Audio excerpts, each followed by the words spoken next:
That's a gay-ass podcast. What? That's a gay-ass podcast. What? A really, really, really gay podcast that we call That's a Gay-Ass Podcast. That's a gay-ass name for a gay-ass podcast. The Chief Marketing Officer of Sniffies, Eli Martin, is here to have a horny chat about the app itself and maybe some of your own hornery. Eli, tell me the truth. Is your day been gay and exciting, or slutty, or boring and straight?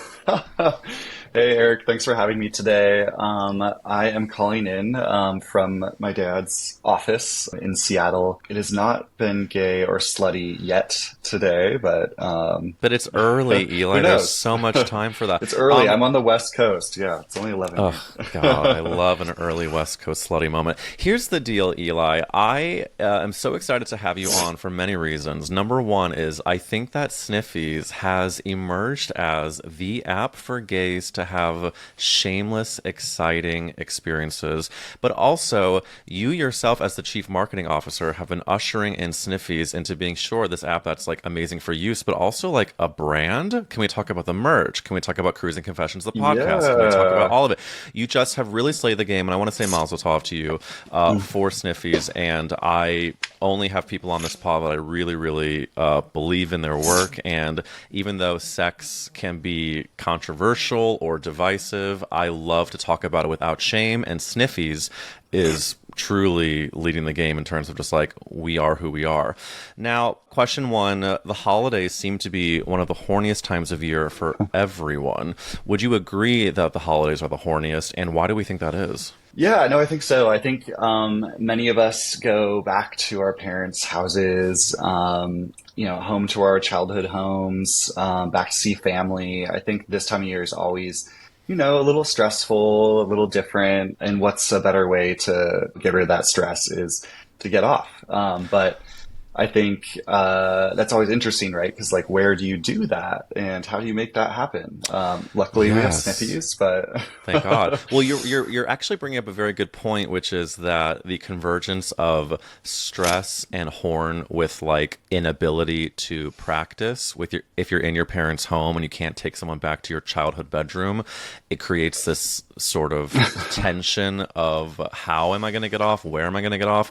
I mean, I visited my hometown last month, and I will confirm that the horniness levels were high, and I was absolutely cruising your app while I was there. I love it. I think that Sniffies is having such a huge year, and just to let the listeners know what we're going to get into in this app is the download is basically what Sniffies just released to talk about all the trends you are seeing. We're going to talk about the horniest cities. We're going to talk about what city has the largest swallowing population. We're going to talk about what time of day the cruising is at its highest. But before we do that, will you tell me your entree into working with Sniffies? Because I find that I've looked up all of your socials, and you're like having a really amazing balance of being like this like fun hot gay guy, but also really good taste in leading this brand. How did you join the Sniffies train? What's the backstory there? So Blake and I, the founder, have known each other since after college, and quickly just like connected on this urge to like, just be ourselves. And I think it became like very apparent early on that we both were into the idea of cruising. But even back then, I don't think I used the word cruising. I just knew that I was just a little bit more okay with sexuality, okay with expressing myself. And so I think that our friendship just kind of built off of that. So that was early on, but then I moved to New York. My background is in production and advertising, marketing. And so, went through a few agencies in New York, was working at Pepsi for a few years in their Creators League. And then I got this phone call from Blake out of the blue. And, as it goes, when you move and stuff, even though Blake and I were close friends in Seattle, I hadn't talked to him in a really long time, but I saw his name on the phone. I remember like giving myself like a second. I was like, I wonder what he's calling about. And I had this like feeling it was going to be something interesting. And so, pick up, he's like, Eli, that thing I was like telling you about it's real. I launched Sniffies and we're starting to get users. And he's like, I just really need someone to run the brand. And I couldn't think of anyone else other than you, to come in and do this. And I was just like ecstatic, and at the time, like there was no even talk of money or anything. It was just like this idea of like doing something that I would love, like I think I was getting over, working for the man a little bit. Working for Pepsi was fun, but at the end of the day, you're just like selling sugar water to like make people fatter. And, it's just like, after, that blew off of just being like, cool, it was like a big company or whatever. I was like, I want to do something I'm actually interested in. And working in our space was always kind of an interest of mine. And so right away, I just like jumped in and started putting together ideas and kind of a whole pitch for what I could see our marketing do for Sniffies. Pitched that to him, and I think it was like the next week I started work, and so I love that's it's so cool to hear the beginnings of it, because from this vantage point, I've seen Sniffies grow to be so big. And again, like, I'm not just buttering your biscuit. The merch that people wear, the content that you all post, it's so much more than just an app. It really is doing work that is a deeper meaning, even to your point about like, there you go, look at the merch, babe. Of course, have to represent. Hello. I think that when it comes to cruising and, yes, gay sex, I think that people can either roll their eyes or clutch their pearls. But what Sniffies does that I think is revolutionary is being unapologetic about it. In fact, Absolutely. Pinup Magazine had a really great feature with Blake, the founder, and just said some cool things about Sniffies. In fact, Pinup said that Sniffies rejects the love is love, respectability politics that shaped early gay tech, with those benchmarks of assimilation being dating, marriage, monogamy, that ultimately sanitized how its users expressed desire. Sniffies centers the uncensored pursuit of carnal pleasure instead of curated profiles. Yes. It offers the goods directly. What is it about the act of cruising, though, for you that has always spoken to you? Is there any like location of cruising? And I'll make this my only personal, my personal Eli question before we go behind the paywall in the second half. But what do you have like a favorite location or aspect of cruising that really has always gotten you excited? Yeah, no, I think it's like the opportunity, the rush, and it's something that you can't actually get from a relationship. You can't get from dating, and cruising is all about your desire and finding something in that very moment. And usually it's probably somewhere where you're not expecting it, or if you are, it's maybe a public space or something like that. And I think there's something that feels inherently naughty about that, right? So you're like, yes, you're like, wow, like, have you ever caught someone's eye like looking at you and it's like immediately then turned on? It's just like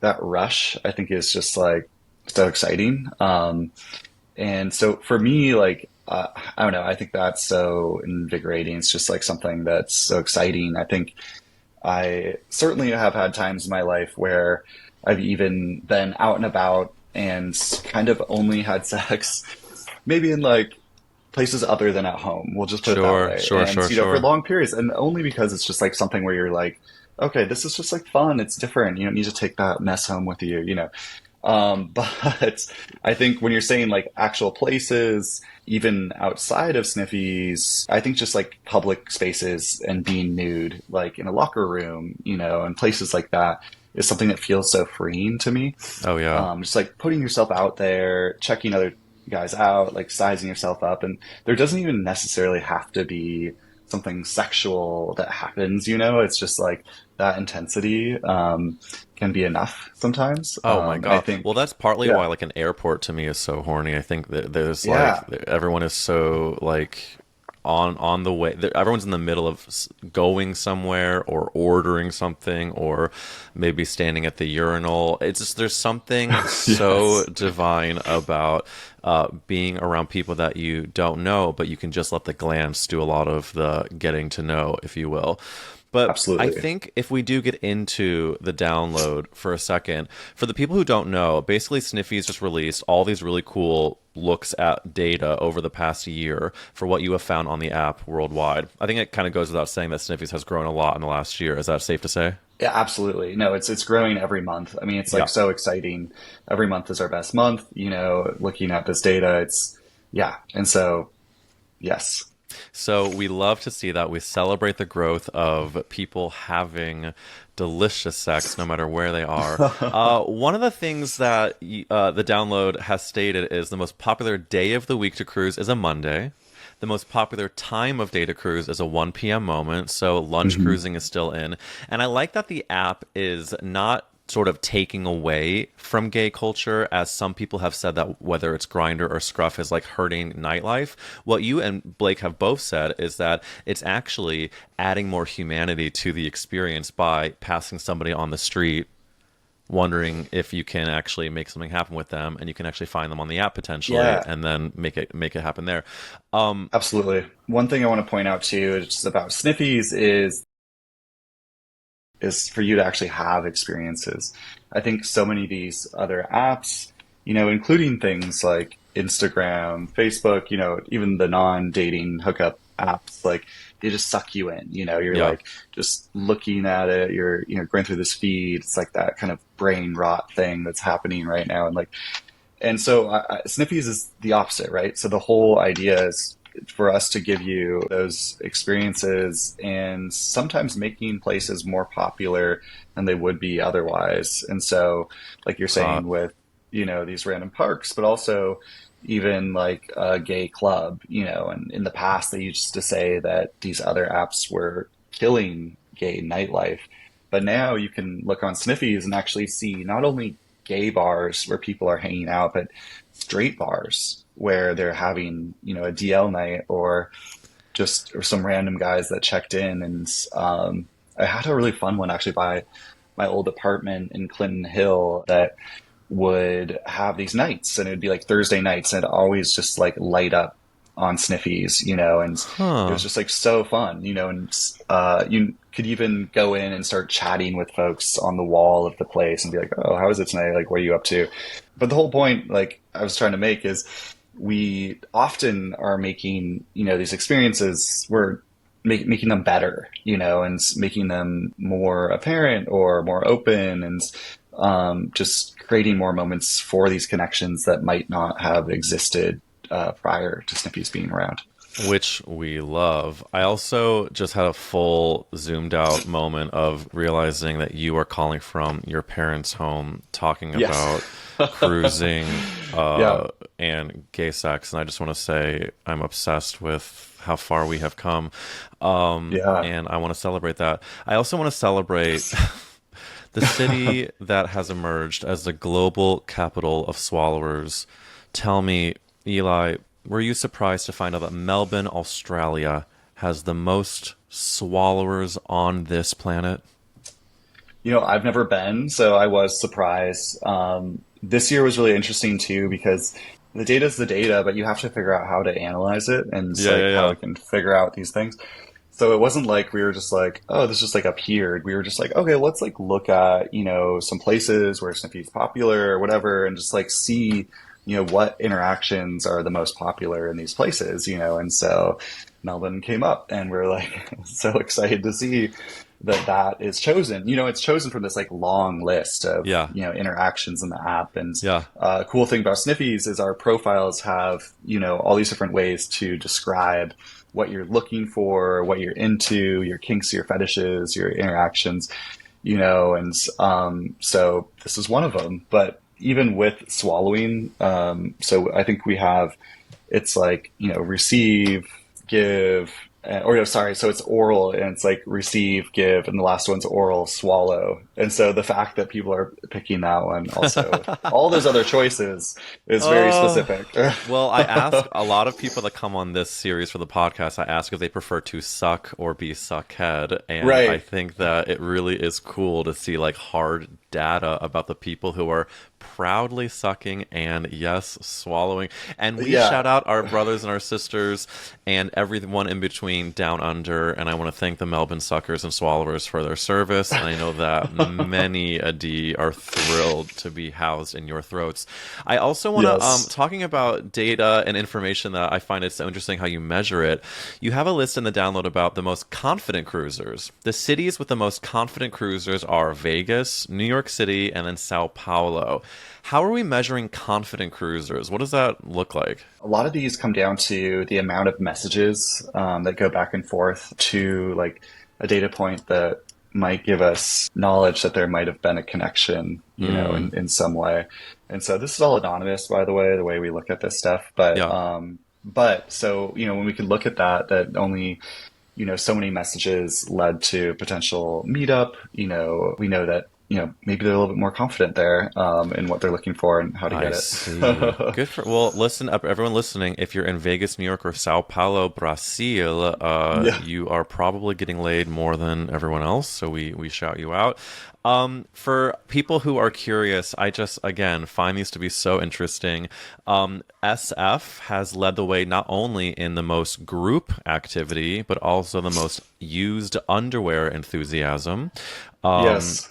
You also have the horniest city in the U.S. is Atlanta, where I will be flying to tomorrow to see my in-laws for Christmas. So thank you for that information, Eli.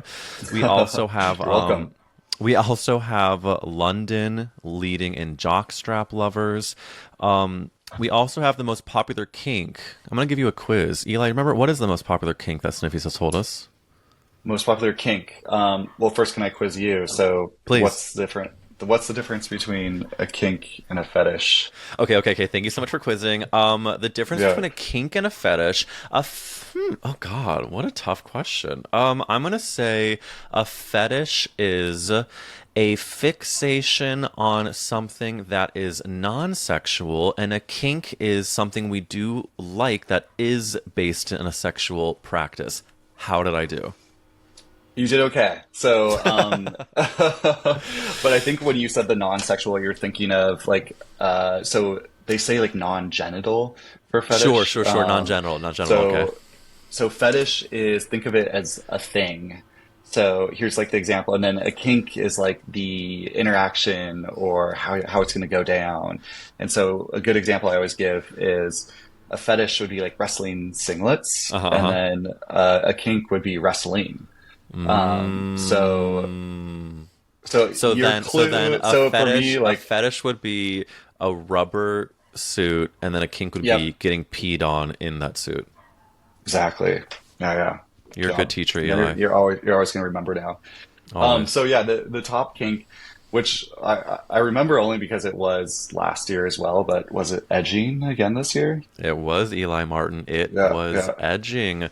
Well, then lead us into the spiciest part of this conversation where we talk more personally. And in fact, behind this paywall, I'm going to talk about maybe a couple of my sniffy stories because, again, I talk the talk and walk the walk. I really, really am a fan of the app. So the first question, as we get into our spiciest part of this conversation, Eli, do you have any personal stories that ring true when it comes to either being a dating moment, a hookup moment, maybe a time you used Sniffies, maybe a first boy-boy kiss that was really exciting? Any part of Eli Martin's history that will give us an insight into your horny gay-ass brain?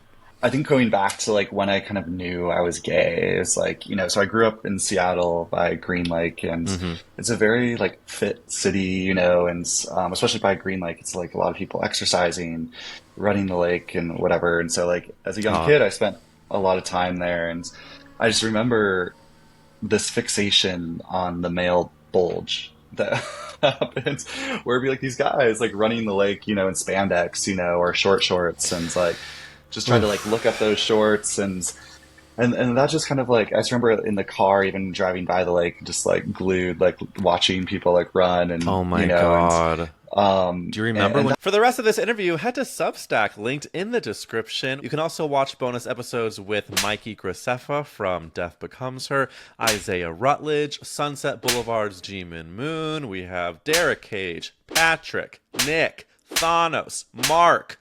They're all hot. The stories are amazing, and you should go check it out at substack.com/@EricWills, linked in the description. I love you, bye!